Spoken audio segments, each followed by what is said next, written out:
Hello and welcome to another captaincy video and podcast from Fantasy Football Scout. It's a very limited Game Week 29 in more ways than one. There's less games with only 4 taking place and also far less captaincy shouts. But there is one standout option arguably and a fair few differential options for the Maverick managers out there. My name is Joe and helping me to make sense of it all is David. David, welcome. How are you?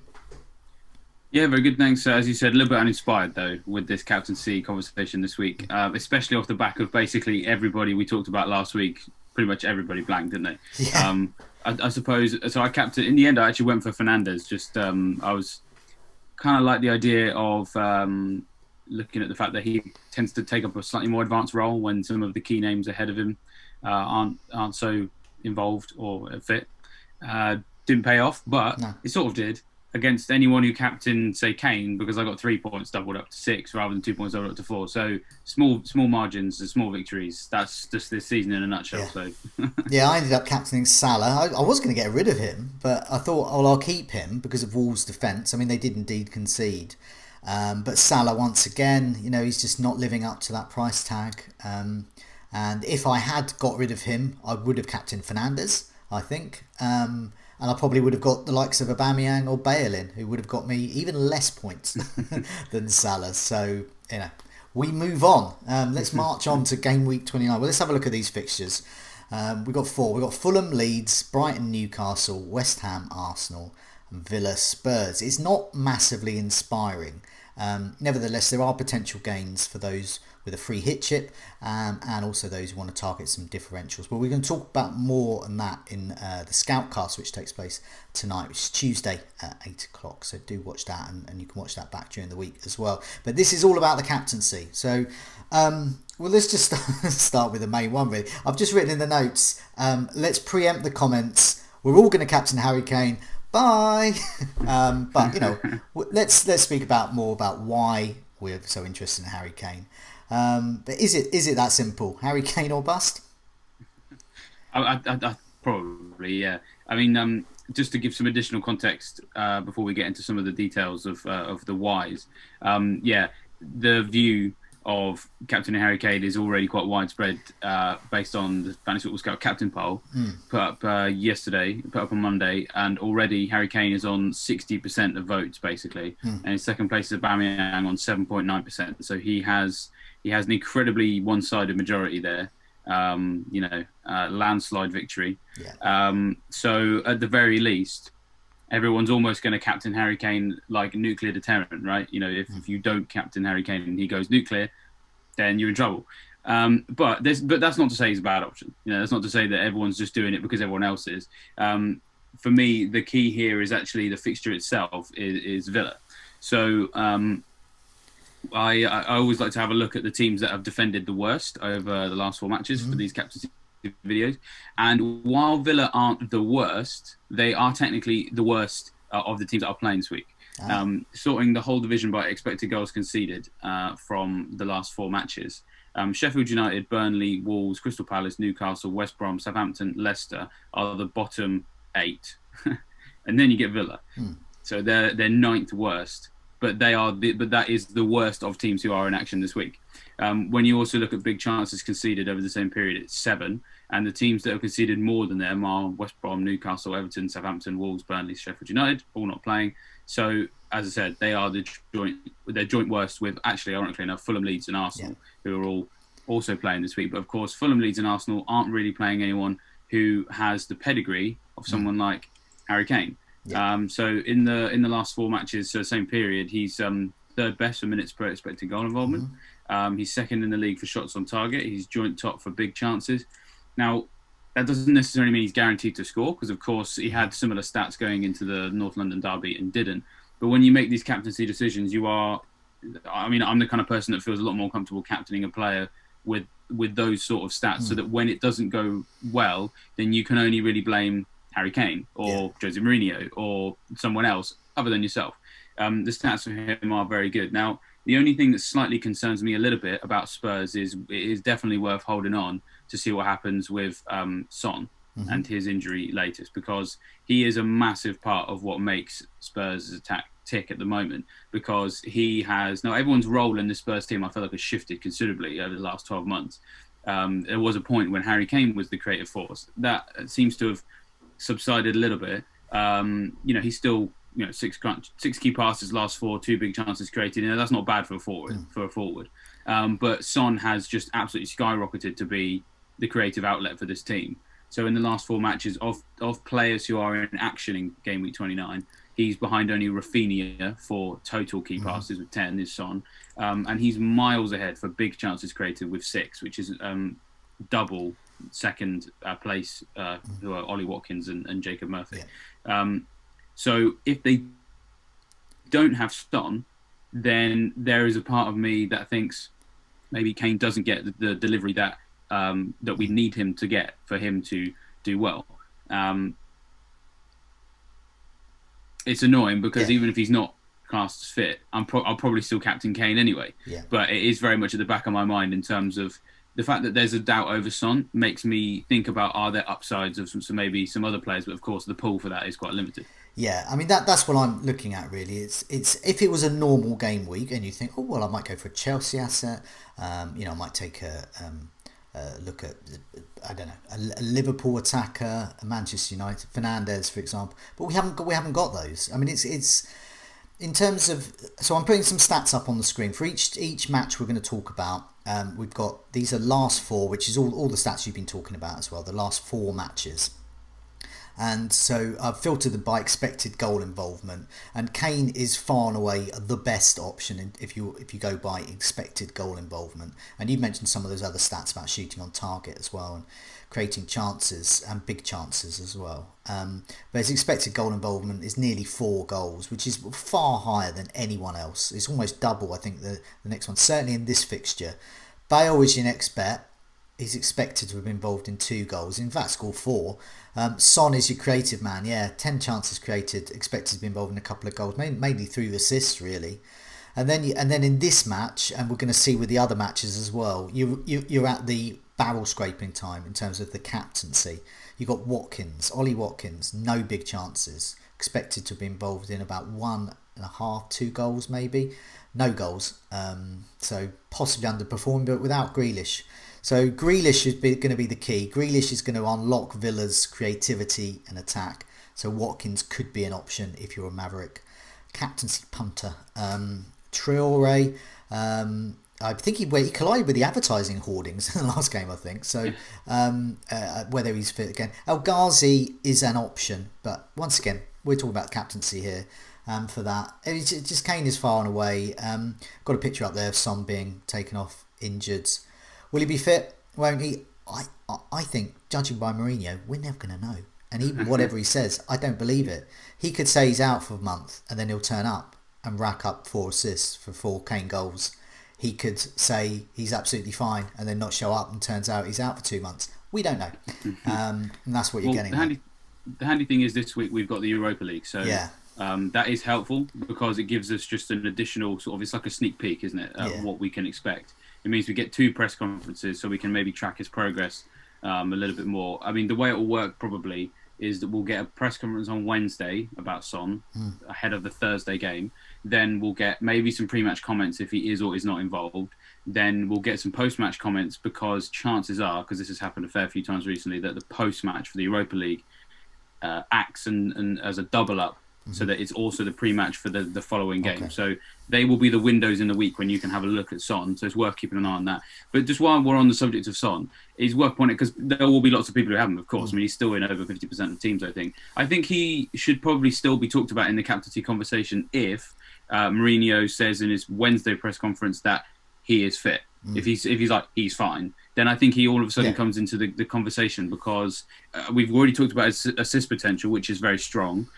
So that kind of goes without saying. But also Villa's defence is a little bit set up to be a bit more susceptible to the right-hand side of for them. So it means the left-hand side of Spurs. In the last 4 matches, they've conceded 12 down their left, 10 through the middle, and 14 down their right. And it's not awful, but it's still not great either, because they are joint 4th worst for that stat. So in the last 4 matches, the teams that have conceded the most down their right-hand side are Newcastle with 23, West Ham with 19, Leeds with 15, Villa with 14. So if Son's going to play, I feel like he will have a lot of space to operate and provide his best game. So as I said, all completely dependent on whether or not he's fit, but don't overlook him. We'll discuss that a bit more on the Scoutcast later, but obviously, yeah, I mean, the stats, the fixture, it all points to Kane as the best captaincy. And if you are an effective ownership nut, which is it takes into account the captaincy, whatever his ownership is by that deadline of game week 29, pretty much I would say almost all his owners are probably going to captain him. Basically, he's going to be well over 100%, well over. So if you don't captain him, every single point Kane gets is a red arrow for you in that particular fixture. So if you want, just to be safe, just to get through the week, he's the sensible, strategic choice for captaincy.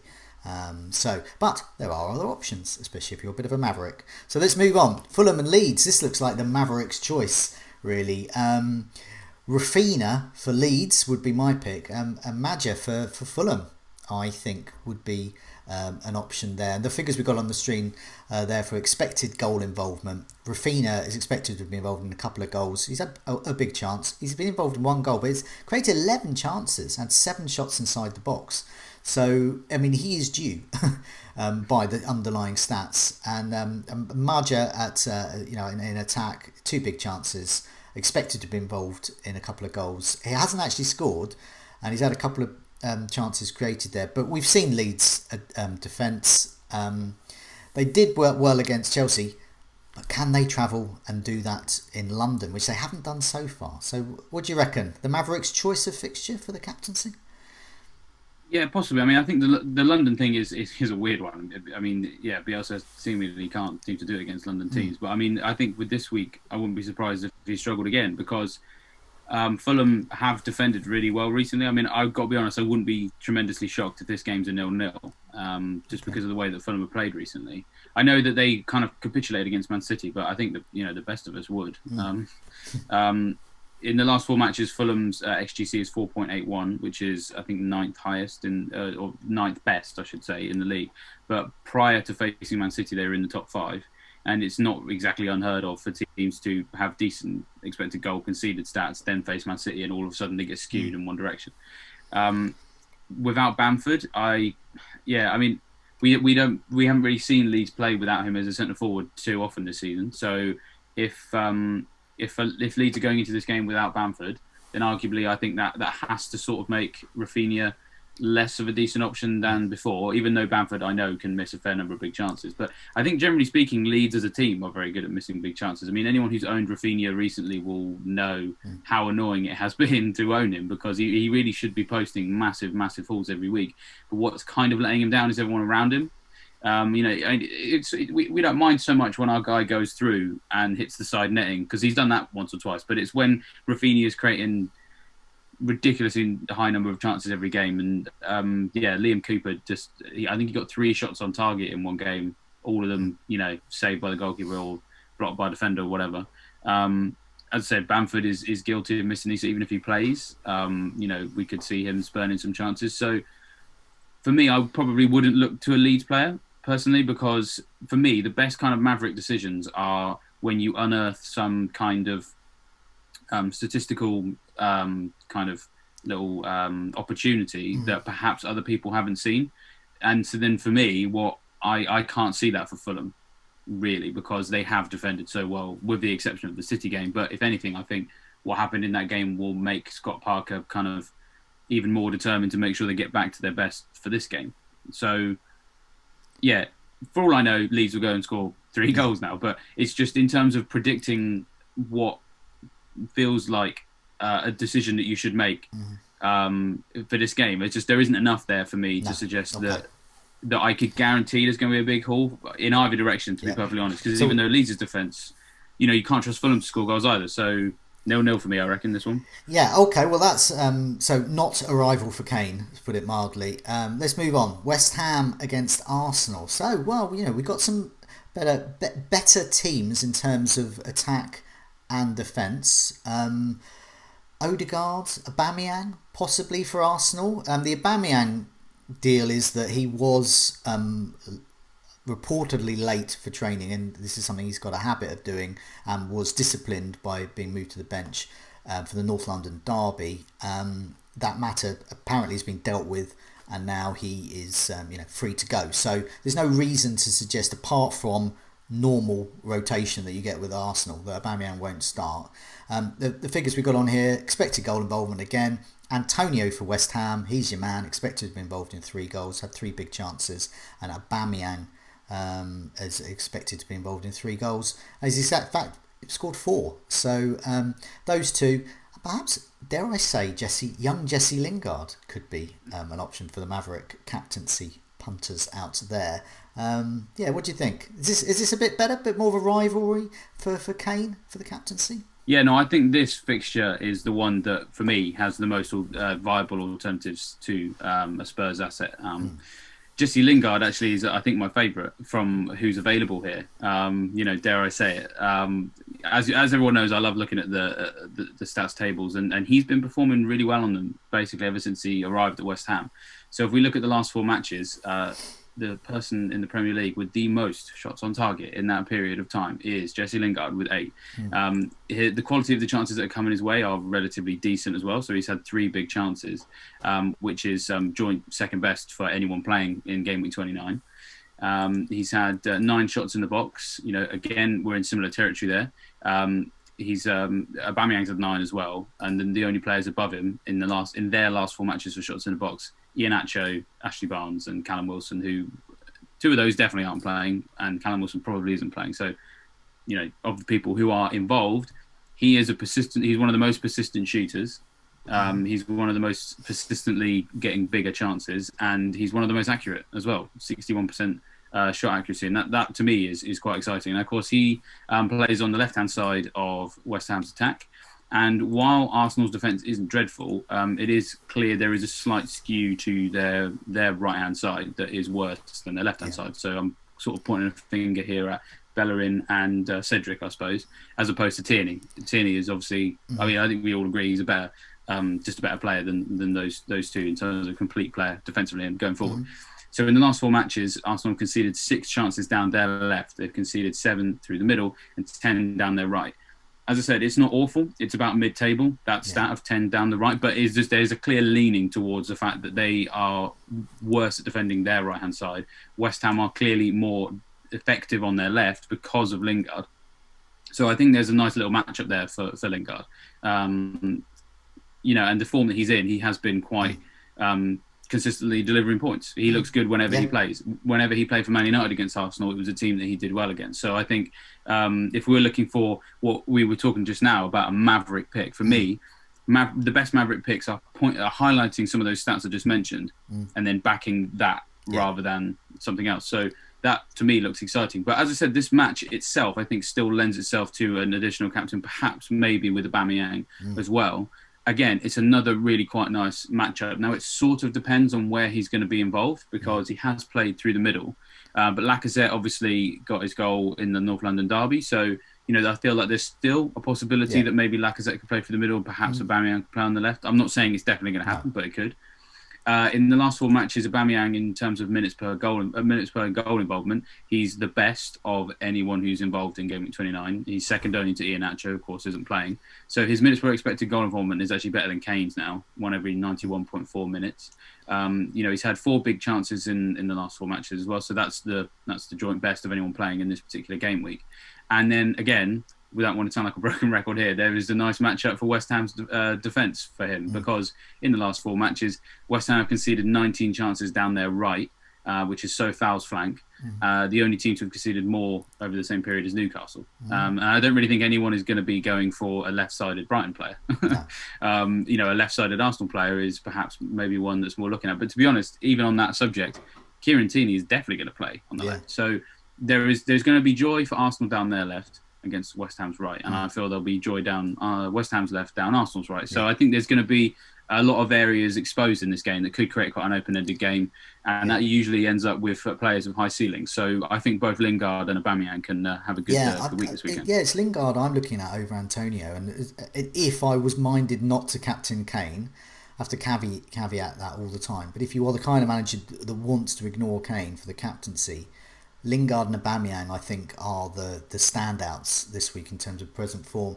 A lot with Lingard's going to depend on Cresswell, and he's still doing well. I mean, he's in so many teams. And some people, so Cresswell's important for the captaincy this week because he's in a lot of teams. So those with Cresswell might think, oh, I don't want to captain Aubameyang. But I think for a player like Cresswell, you're getting him in for the attacking threat, and so you won't mind the clean sheet going. Be nice if you kept it. But so, I think you're happy to captain Aubameyang against Cresswell. I don't think that's a problem. Cresswell has had 24 crosses and 12 corners, created 5 chances. In terms of corners and crosses, that's over the last 4 game weeks, and that's more than any other. He's the most creative West Ham player, and Lingard's the most potent at the moment in terms of scoring. There we go. Get those 2 in, and Aubameyang, and I think, and you've got to hope, well, that's what you have to do with these fixtures. You have to hope for the best, and I think in terms of the captaincy, as you said, Lingard and Aubameyang. What about Antonio? I'm not even considering getting him in, let alone captaining him. Are you? I mean, he's top of this poll. The expected goal involvement's the highest, last 4 out of any player in this match. But you're not considering him at all for the captaincy? Well, it's a tricky question. I think it depends on your team because obviously I'm sat here with Bamford and Watkins, and I have Calvert-Lewin right now, but I have the cash to get Kane. So I'm expecting to have Kane, Bamford, Watkins because they're the players that have suited the weeks coming into this particular one. So no, I'm not planning on getting him in, but that doesn't, of course, necessarily mean that he's a bad option.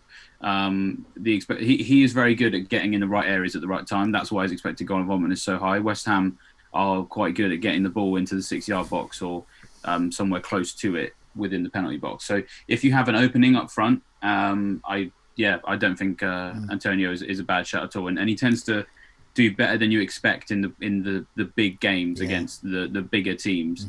So I wouldn't be shocked if he gets something in this one. It's just I feel like a lot of people have a lot more space in their squad for Lingard than they do for Antonio, just because of who we all own. Like Salah doesn't play, Fernandes doesn't play, De Bruyne, Sterling. There's a lot of openings in midfield, and there isn't up front, unfortunately. Yes, indeed. Still Kane, but obviously there are some Maverick options there, particularly in that match. And then there's Brighton, my team. Brighton against Newcastle. I put this at the end. Okay, in terms of, they are, as we know, Brighton are the expected goal champions. Expected goal conceded, they're great. And in terms of expected goals they're meant to score, absolutely amazing. Reality doesn't happen. They fluff their chances, they always concede. So that's the way it is. In terms of the captaincy, you've got to be a proper maverick for this one. This is barrel scraping time. Expected goal involvement. If you expect goals in this, you're basically looking at Gross or Trossard. They're your options. And if you don't want to captain them, which most people won't, just ignore it. But yeah, before we wrap up, Brighton Newcastle, any captaincy options in this game? I think no, and I think I'm going to go. And this is real barrel scraping time, where I'm going to say I actually would rather, I think, captain a Brighton defender than an attacker. And I know I'm not going to do it because we all remember when we all went on the Shane Duffy memo. Yeah, that was well. I want to say beautiful in the same way that, I don't know, like an exploding neutron star is beautiful. But for me, it's just Newcastle's lack of attacking options that makes me say that is, no St. Maximan. We think we're pretty sure there'll be no Almiron, and we're pretty sure there'll be no Callum Wilson, and so then that feels like if there's ever going to be a time when Brighton can actually deliver on their expected goals conceded, you'd feel like this is the more likely of those occasions. Yeah. And then within the defence, there are some options I feel can get attacking returns in this, because Newcastle are not too hot at defending headers. So last 4 matches have conceded 13 headed goal attempts, and of course that's how Lewis Dunk makes a living. And credit to him. So I think if he gets something in game week 29, I will not be shocked. Then that's a fixture reason why I like Dunk. A form reason why I like Veltman is I've been impressed with him for a little while anyway, because he seems to have filled that Lamptey role quite well. He's obviously got it nailed on now because Lamptey's out for the rest of the season, and it involves him getting into a large number of dangerous positions. So he's had 11 penalty box touches in the last 4 matches, which is more than any other Brighton defender who's played anyway. I think Lamptey's ahead of that, but of course he's injured. And in terms of what he contributes, he has a nice mixture of a little bit of creativity, a little bit of goal for us. So he's created 3 chances, 1 big chance. He's had 6 shots in the box. 2 of those have been big chances, which actually is pretty good for a defender to get 2 big chances and 2 shots on target. And then when we just look at the expected goals for him, expected goal involvement for that period, there are about 4 or 5 defenders who are ahead of him for expected goal involvement, but of those, only I think he's the only one playing other than Liam Cooper, although of course he's a doubt as well. So his expected goal involvement is 0.95. Those ahead of him are Alonso, Courtney Hawes, Masuaku, Cancelo, Cooper, Alexander-Arnold, and Justin. So he's considerably more nailed on to actually play than those guys. And prior to the most recent game week, when you looked at last 4 matches before game week 28, he was actually top of all defenders for expected goal involvement. So, because I know that some people will be eyeing up, do I go Dunk or Veltman? And some people might feel like, oh, I've got the extra cash to spend on Dunk. But arguably, it's close, to be fair, because I think Dunk can score a header in this one. I think, despite being the cheaper one, Veltman possibly the better one if you're looking for a defender that has clean sheet potential, but also attacking threat from open play. Yeah, I think the only caveat with Veltman, I would say, is that if Dan Burn is out, we've got an image of Dan Burn up.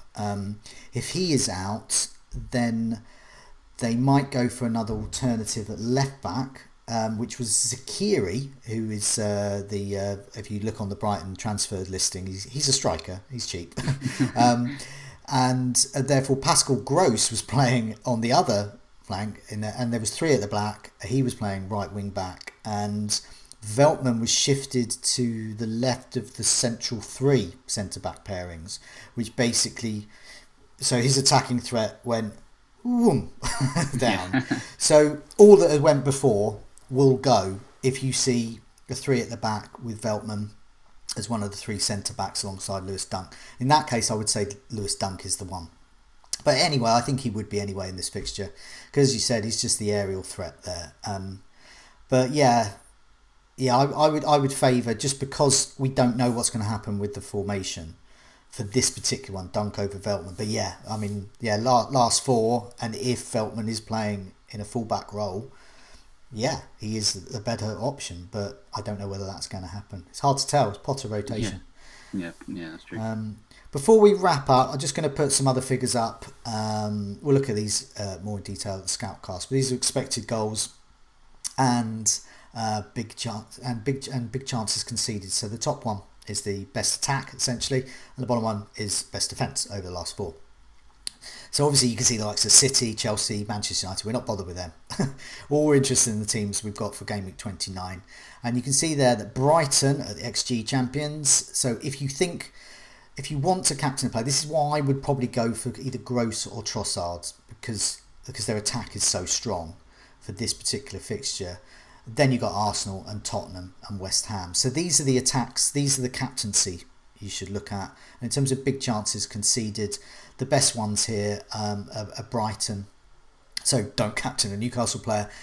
West Ham, which makes me think Aubameyang could have problems. It makes me think I don't know enough to not want to captain. And then Tottenham there. So basically, I'm not interested in Villa for the captaincy. So I just thought they're useful to put in just to see, who are the form attacks and who are the form defences in terms of who's going to haul or not. But yeah, we go back to the beginning. Kane, bye. And I think that's the way we should leave it. David, good luck with your decision to captain Kane, and goodbye. Cheers, Joe, and I hope Kane does well for you as well.